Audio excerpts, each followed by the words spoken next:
And I have a true story for you. So every now and then I'll be on, say, Sean Hannity or Laura Ingraham or Newsmax, what have you, and I'll find out typically the day of the show. And so what typically happens, I'll text my wife and say, hey, I'm going to be on Laura Ingraham tonight. Check it out. Let me know what you think. And so after the show, I'll send her a text. So what'd you think? And oftentimes it's, well, I'm sure you did good, but I got caught up in this, or I was really tired and I fell asleep. And I say, okay, well, tomorrow they'll have a link out on the website. I'll send you a link. So I sent her the link the next day, and I said, well, what'd you think? Well, I'll get to it. I'm sure you did really well. You do well every time. So this morning, I sent my wife a text, and I said, hey, there was this fantastic speaker at this conference that I'm at, Dr. Peter McCullough, and I'm going to send you a link to when this comes out on the internet. You got to watch him. All of a sudden, it's fangirl. Oh my gosh, you know Dr. Peter McCullough? You were on the same stage as Dr. Peter McCullough? So last night, I don't know if you noticed, they took a few pictures up here. And so I said, yeah, and true story. I send her a picture, we're up on the stage, and she says, wow, you look really handsome. Honest truth, I have not heard that compliment in about 3 years. So guys, if your love life needs a shot in the arm, one, I hope you got a picture with Dr. Peter McCullough last night. If not, at least tell your honey that you were here and you were talking with him. And then 3, hopefully next year we can have Dr. McCullough up and get your picture with him.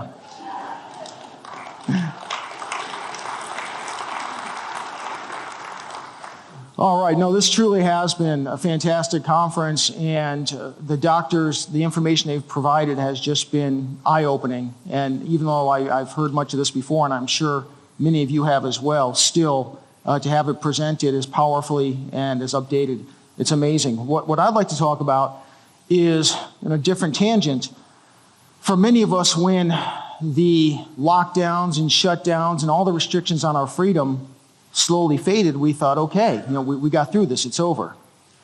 Unfortunately, it's not over. This is a trial run. This is much of what we saw in COVID. This is something that they had been planning in advance, at the time under the gaze of climate change.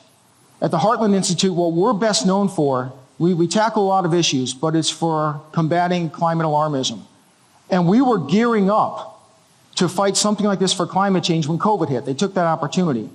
But whether it's climate change or any other excuse, it's coming back. So I want to prepare you and spread the word so that the American public will understand and be ready for what's going to happen next. So, first of all, when climate change is used as an excuse for all sorts of nefarious government action, it really is not about climate change. It's funny, earlier this week, after the brutality in Israel imposed upon Israel by Hamas, there was a question a reporter asked of, I think it was Blinken, Biden's Secretary of State. Does the president still stand by his assertion that climate change is the greatest threat to America? Oh, yes, more so than nuclear war, more so than Russia, etc. But if that were really the case, if climate change were truly our greatest threat, well, then they would do anything possible to reduce emissions. And yet, nevertheless, nuclear power is a zero-emissions power source. Not only will climate activists oppose the construction of new nuclear facilities, they are actively tearing down nuclear power plants even when they're being replaced with coal and natural gas. That tells you they don't truly believe in their climate crisis theory. Second, hydropower. Again, emissions-free power source. Not only do climate activists oppose new hydroelectric dams, they are actively tearing them down. If global warming, climate change was an existential threat, the greatest threat we ever faced, they would deal with a few streams being bottled up to save the planet. Natural gas. The United States this century has reduced emissions more than any other country in the world. Our carbon dioxide emissions are down nearly 20%. The rest of the world, their emissions are up more than 60%. The primary reason is natural gas. Natural gas reduces carbon dioxide emissions by more than half compared to coal power. Yet climate activists oppose new natural gas facilities and want to get rid of existing ones. At the same time that they reject all of these solutions here in the United States, China emits 3 times as much carbon dioxide as we do. China, their growth this century, they've added more carbon dioxide this century, more emissions, than the United States emits in its entirety. And yet, China is not required to do anything under the United Nations Paris climate agreements or anything else, nor are they scheduled to. Again, it's not about climate change. It's about opposing a leftist world governance agenda. So we have a couple of admissions on this. AOC, her chief of staff, her former chief of staff, Saket Chakrabarty, in a candid moment with the Washington Post, he said, the interesting thing about the Green New Deal is it wasn't originally a climate thing at all. Do you guys think of it as a climate thing? Because we really think of it as a how do you change the entire economy thing. It's a Trojan horse. They play upon people's heartstrings and love for the environment to impose their leftist agenda. Former UN climate chief, Christina Figueres. This is a quote from her. This is the first time in the history of mankind that we are setting ourselves the task of intentionally, within a defined period of time, to change the economic development model that has been reigning for at least 150 years. That's capitalism. This is the goal. It's to uproot our individual rights, our Western way of life, our economic liberty. It's not about climate change. And indeed, before COVID hit, the powers that be on the left were putting in plan something close to what we saw in COVID lockdowns under the guise of climate change.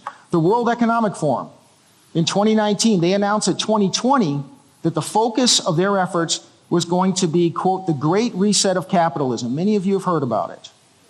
The justification, this was before COVID hit, the justification was climate change, a climate crisis. Most everything that you saw in the COVID lockdowns, in the COVID shutdowns, in the COVID infringements on our liberty was already being planned in the name of climate change. So the World Economic Forum, for those of you that aren't that familiar with it, this is an organization to which most all of the heads of state in the world attend their meetings, gather together in Davos, Switzerland every year. Leaders of industry, Bill Gates, all the big wigs, all the big shots at the top of industry around the world. Cultural figures, top cultural figures, thought leaders, major influencers. And there they talk about how to make the world a better place. In their mind, maybe they think it's a good thing, I don't know. But the person who founded the World Economic Forum is Klaus Schwab. Klaus Schwab is a self-described, self-identified socialist. The great reset of capitalism is his idea whereby capitalism is basically, look, you can start your own business. You can start your own diner, your own macaroon company, and if it grows, great. It's your business. But under the Great Reset, instead of capitalism, instead of companies, instead of businesses being owned by shareholders, and the shareholders make the decisions, the owners make the decision, they say, no, we need to redefine capitalism as stakeholder capitalism. In other words, if I start a macaroon company, I don't get to call the shots for what kind of macaroons I'm making, how we distribute it. Anyone who's impacted by it or says they are. If somebody thinks that I'm not being culturally aware enough to indigenous peoples and my macaroons, and they can tell me I have to make this flavor but not that flavor, whatever it is. This is what the Great Reset of capitalism is. This is what was planned under climate change. When COVID hit, they already had the pieces in place, and they just transferred it from capitalism to COVID. COVID's fading away. Hopefully it doesn't come back. But now, again, the World Economic Forum is switching back to climate change. Keep an eye on this. What is the World Economic Forum's goal? These are 2 screenshots from their webpage. On the left, this is a video that they have. I froze the video and gave you a look. So, World Economic Forum, first frame, 8 predictions for the world in 2030. By the way, these are predictions that they're championing. It's got these really fun musical notes to it, and people are saying how wonderful it's going to be. Number 1, you'll own nothing, and you'll be happy. This is what COVID, lockdowns, shutdowns, everything else was a trial run for. This is what they want to do next to us. The whole goal is to impose a leftist new world order upon us. And whatever reason they come up with, they will. Also, when it comes to climate change, again, this is where my work has been for 20 years. It's not about the climate. It's about ulterior motives, leftist causes. Here we have, this is a paper from a human rights organization. The title of the paper is Climate Oppression, a major tool to establish and maintain Israel's apartheid regime over the Palestinian people and their lands. They're saying we need to fight climate change because we need to fight Israel's apartheid oppression. The two we need to mold into one. This is their ulterior motive. Here, this is an Al Jazeera. 2 days before the massacres in Israel. Here's the title of the article. Interwoven Struggles. The Green Paradox meets the Palestine Paradox. Marwan Bishara explains how and why the struggles for Palestinian liberation and climate justice became one and the same. When they're imposing their climate agendas upon us, it is for purposes like these. This is another, this is a website from it's minorityrights.org. Palestine, climate change is not just a natural phenomenon, but a political one. In the body of the text, for time constraints, I won't read it, but it basically says climate change is the tool by which Israel's oppressing Palestine. We need to fight climate change and we need to fight Israel at the same time. The two need to be melded together. This is what the agenda is and has been. Now, here in the United States, what is very frightening is you have folks, powerful folks, that are calling for President Biden to declare a climate emergency similar to, indeed nearly identical, the declared COVID emergency with the same powers. This is an article, this is a press release from Congressman Earl Blumenauer, and touting the fact that Blumenauer, Alexandria Ocasio-Cortez, and Bernie Sanders are calling for just that declaration of a climate emergency. Grist, which is one of the, mainstream you'd call it, publications of the left. Here they talk about the need for the climate emergency declaration. Calls for Biden to take that very step, an act that would unlock sweeping executive authorities to halt fossil fuel production and ramp up manufacturing of clean earth technologies. Oh, and it's much more than that. But the idea that President Biden can just simply say, climate emergency, Congress no longer matters, the democracy no longer matters, he can shut down all fossil fuel development in this country and make us dependent upon China for our energy future. That's what is on store. That's what you have senators, representatives, the mainstream left publications calling for. By the way, there were reports that Biden was close to doing that last summer, but folks at the Heartland Institute, some of our friends and allies, called enough attention to it that we scared them off. But they'll get it, if they get the opportunity, they'll do so. Here, for example, we see, this is a screenshot from NASA. I don't know, are there people here that remember when NASA used to send astronauts to the moon and do things that actually involved in aeronautics and space administration? Yeah, we don't do that anymore. So the only way NASA can justify its budget, its power, its authority, is to now focus on climate change. That's where their budget's coming from, and that's what they're going to perpetuate. The moment that we eliminate this assertion of a climate crisis, NASA goes away. So they're going to fight their darndest to keep it going. And they took advantage of COVID and COVID lockdowns to see an opportunity to roll this all over again in the name of climate change. So the title here, emissions reductions from pandemic had unexpected effects on atmosphere. Earth's atmosphere responded in surprising ways to the lowering of emissions during the pandemic, showing how closely climate warming and air pollution are linked. The COVID-19 pandemic and resulted limitations on travel and other economic sectors by countries around the globe drastically decreased air pollution and greenhouse gas emissions in just a few weeks. That sudden change gave scientists an unprecedented view of results that would take regulations years to achieve. NASA's out here saying how wonderful it is that we shut down all air travel, we shut down transportation throughout the world. This is what we've been trying to do forever, and we can't get it through regulations, those burdensome democratic principles, but now we know how to do it. That's NASA on their own website. It gets much worse. This slide, is perhaps the most dangerous threat to our liberties that I have ever seen and that you will ever see. This is the United Nations. It is an emergency platform. This is a proposed emergency platform. They have this thing called Our Common Agenda. This particular publication, Strengthening the International Response to Complex Global Shocks, an emergency platform. What you have here is the Secretary General of the United Nations He is proposing, they're going to take a vote on this in September of next year, 2 months before our elections, conveniently when Joe Biden's still in office. Joe Biden has already pledged he's going to support this. What this does, I'm going to walk you through it in a minute, it gives the Secretary General of the United Nations the unilateral ability to declare an emergency for a number of reasons, COVID, climate change, whatever, and then to have the same powers that governments around the world had shutting down our liberties during COVID, but jacked up on steroids. And that is a pre-existing authorization that nations can no longer fight. That is the proposal. That's what Joe Biden signed on to. Under this document, here's a quote, "The platform would not be a new permanent or standing body or institution. It would be triggered automatically in crises of sufficient scale and magnitude, regardless of the type or nature of the crisis involved." By the way, who determines whether there's such a crisis? The UN Secretary General, by himself.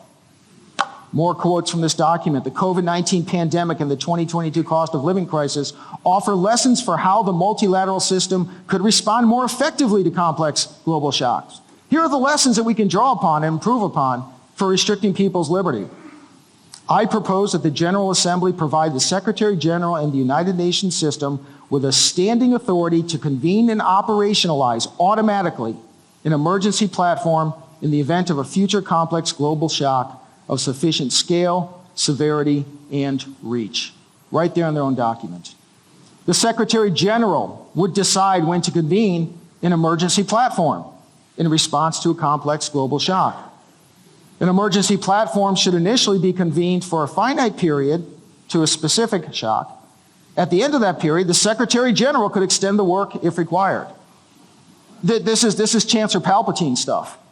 Yesterday we heard Dr. McCullough mention the book of Revelation. It's reminiscent of the book of Revelation. We have all the power that's given centrally to the man of lawlessness in the future. Here you have a frightening, potential for those types of powers concentrated in one individual. We've seen the evil that can result during the policies supposedly responding to COVID.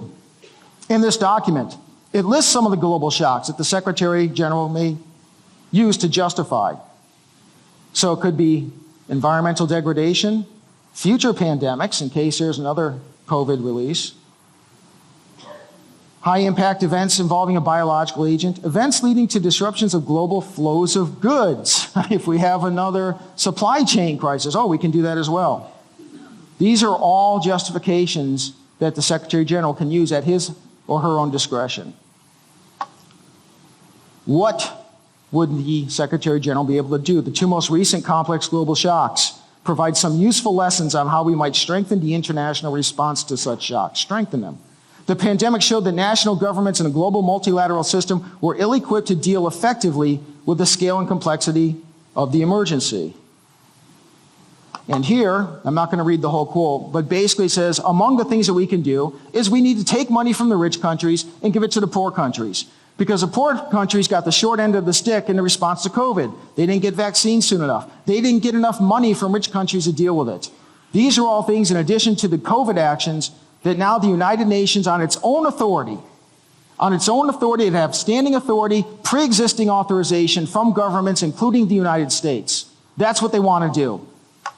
And by the way, the justifications, one of them that they mentioned was a climate emergency. Well, heck, look at this. This is the United Nations' own website. The United Nations has already declared a climate emergency. In other words, nothing else needs to be done. Joe Biden and other world leaders are looking to give the United Nations up front the authority, the permission that cannot be challenged to do whatever they want, whatever was done in the name of COVID in individual nations. In China, where people were locked in their apartment buildings, locked from the outside. I hope many of you saw the video. They're screaming and crying for help. That's what the World Health Organization said was a wonderful response. That's what the United Nations can do to us in this country if this goes through. They're going to be voting on this in September 2024. Joe Biden has already said his administration approves of it. People need to be aware of this. So remember this program. We're going to have the video up on the website. Remember this. Check it out. Share the information with your neighbors. Now, very quickly, we've got about 10 minutes. So what I'd like to do is, for those of you who have heard this climate crisis, so-called climate crisis justification. I want to give you a few facts, a few pieces of information to remember and to share with friends and neighbors about climate change. If you remember only one thing, only one slide about the climate science portion of the debate, I want you to remember this slide, this chart, and this point.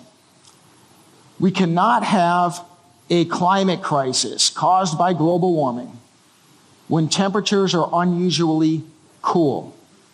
Temperatures right now are unusually cool, not hot. Okay, these charts, 3 charts, these are temperatures going back 100,000 years. This was produced by the European Science Foundation, peer-reviewed literature. It's not in dispute. This was taken by drilling holes in the Greenland ice sheet, and then they're able to discern temperatures. Same sampling done in Antarctica showed the same results. On the top right, that chart, that shows temperatures going back over the past 10,000 years. What you see when we finally emerged from the longest ice age, longest preceding ice age, just before that. On the far right of that top right chart, those are temperatures today. That little squiggly line going up at the far right, that's all of the warming of the past 150 years. Notice how for most of the past 8,000, 9,000 years, temperatures were substantially warmer than today. During most of the time period that human civilization has existed, temperatures have been warmer than today. We have a little bit of warming from the end of the little ice age, a little short blip that you see before 100 years ago. That is not a climate crisis, ladies and gentlemen. It certainly doesn't justify imposing United Nations totalitarian restrictions upon us. This is the United Nations' own chart from their very first Intergovernmental Panel on Climate Change Climate Assessment Report. It shows the exact same thing. The middle chart shows temperatures on the far right of today, the little bit of warming at the end. Again, I'm giving you information that is not in dispute, the United Nations itself. Here in the United States, in 2004, we finally enacted an on-the-ground temperature station, series of stations, measuring temperatures throughout the country without being corrupted by parking lots and airport runways and what have you. What it shows is that since at least 2004, there has been absolutely no warming in the United States. When you hear media stories about, oh, the trout in Montana are not keeping up with climate change, apples in Wisconsin can't keep up with it, all this tragedy and travesty. No, that's simply not the case, at least not for the past 20 years. There's been no warming here in the United States. And there have been many benefits that the media won't tell you about. This is a satellite image taken from NASA satellites. What it shows, and this image is taken from NASA's own website with their own language. It shows that there has been a dramatic greening of the Earth. More atmospheric carbon dioxide has led to a dramatic increase in vegetation throughout the planet. That's wonderful news for our planet. We often hear about, oh, we're going to have these food crises, crop failures all over the place. This is the United Nations' own chart.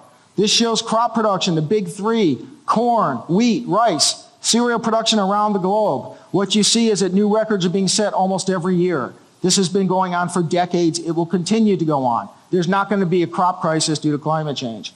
This one is very important. This chart is from data from The Lancet, the most prestigious medical peer-reviewed journal in the world. Scientists looked at mortality data around the world and how it relates to temperature.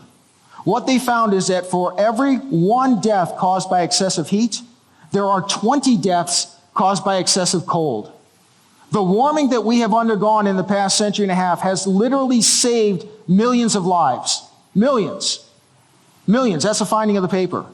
And yet if someone dies from a heat wave somewhere that probably would have occurred anyway, they tell us that global warming is killing lives. No, global warming is saving lives. The more warming we get, the more we're going to save.